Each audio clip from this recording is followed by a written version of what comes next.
Hello everyone, my name is Majid Rahimi and you're watching the fourth part of our classical technical analysis course. If you are interested to watch the first video, you can reach it here.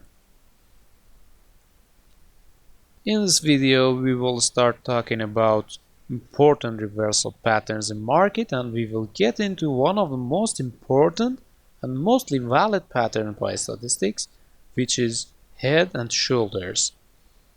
I promised that most of you would hear some new information about this pattern in the rest of this video, even if you heard the name of it before. So stay with us. Don't forget to click on subscribe button and the notification bell under this video if you're not a subscriber yet. In our previous videos, we talked about the Dow theory, and we understand that the Dow theory does not specify the stocks to trade.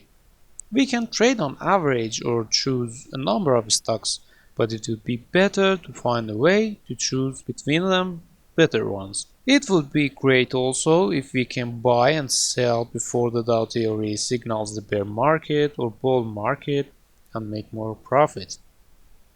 The other point here is that trading intermediate trends obviously can make more money because we can eliminate retracements. And even further, we can buy rallies and sell declines and can make much more profit. The other point here is that also all stocks tend to move together, but there's also differences in their movements. So these four factors we mentioned here are why we are going to get into reversal patterns and trading intermediate trends. There's a similar rule for individual stocks as it was for the averages. The price action of an individual issue reflects all the factors affecting its individual future.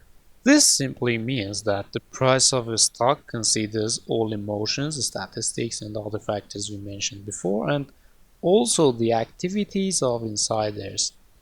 Everything insiders do would affect the price, and price will show us sooner or later what they may think about.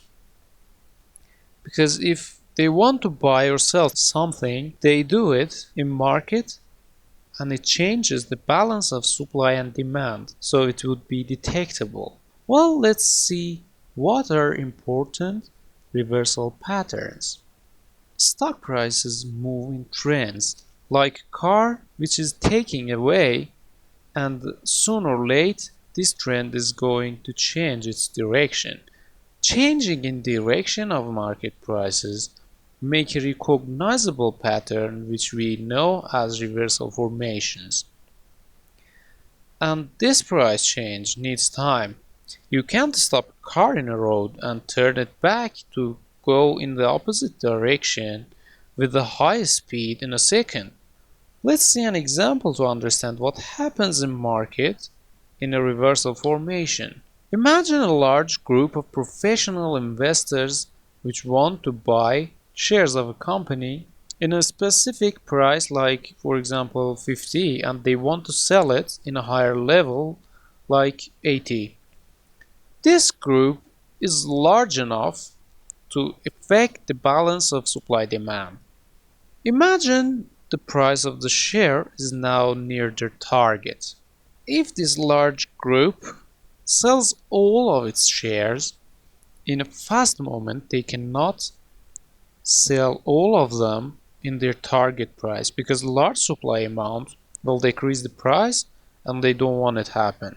So they start selling their shares in small amounts until the market detects this supply and price falls down a little. At this point, our group has stopped selling, and in some cases, they may even buy some shares to persuade others that the market is still going up. When prices went up again, our group starts selling all of its shares, and again, prices go down.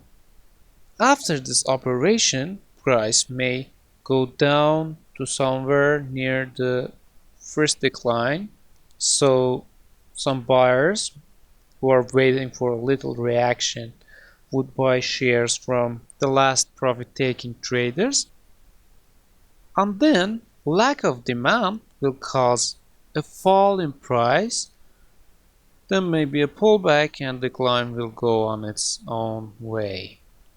This example was showing how head and shoulders pattern may appear in a chart.